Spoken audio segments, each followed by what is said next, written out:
ദൈവത്തിൻ്റെ അതിപരിശുദ്ധ നാമം വാഴ്ത്തപ്പെടുമാറാകട്ടെ. സങ്കീർത്തനങ്ങൾ 105 4 വേദഭാഗം.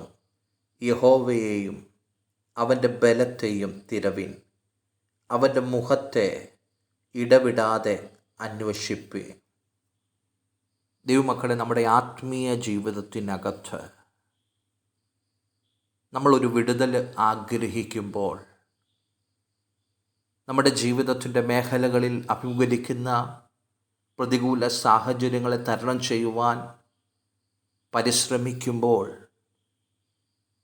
നമ്മുടെ കൂടെ നിൽക്കുവാനും നമുക്ക് വേണ്ടി പ്രവർത്തിക്കുവാനും കഴിയുന്ന അധികാരമുള്ളവരെ, ശക്തിയുള്ളവരെ, സമ്പത്തുള്ളവരെ ഒക്കെ കൂടെ നിർത്തുവാൻ പരിശ്രമിക്കും. എന്നാൽ പല സാഹചര്യങ്ങളിലും ഈ അധികാരങ്ങൾക്കോ മാനുഷിക ശക്തിക്കോ ബലത്തിനോ ധനത്തിനോ പ്രവർത്തിക്കുവാൻ കഴിയാതിരിക്കുന്ന സാഹചര്യങ്ങൾ കടന്നു വരാറുണ്ട്. എന്നാൽ ഏതൊരു സാഹചര്യത്തിലും നമുക്ക് വേണ്ടി വെളിപ്പെടുന്ന സർവശക്തനായ ദൈവവും ആ ദൈവത്തിൻ്റെ ബലത്തിൻ്റെ വല്ലഭത്വവും നമുക്ക് അനുഭവിക്കുവാൻ ഇടവരും എന്നുള്ളത് തിരുവചനം ഇന്ന് പകൽക്കാലം ഓർമ്മപ്പെടുത്തുകയും, അതുകൊണ്ട് ഇടവിടാതെ നമ്മൾ ആ ദൈവത്തിൻ്റെ മുഖത്തെ അന്വേഷിക്കുവാൻ ഇടവരണം.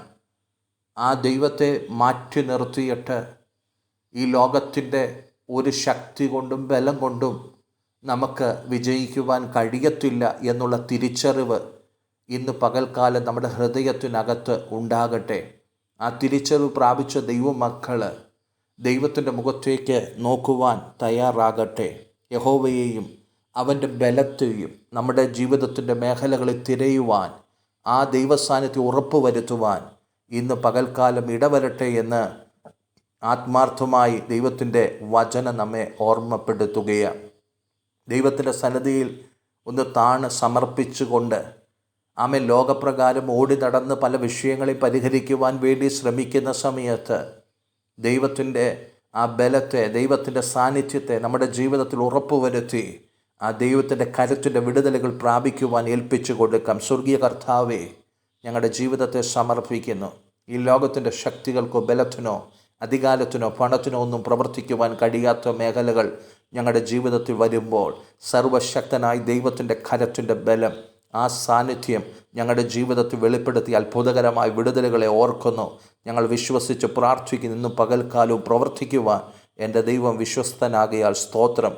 യേശു കർത്താവിൻ്റെ നാമത്തിൽ തന്നെ, ആമേൻ.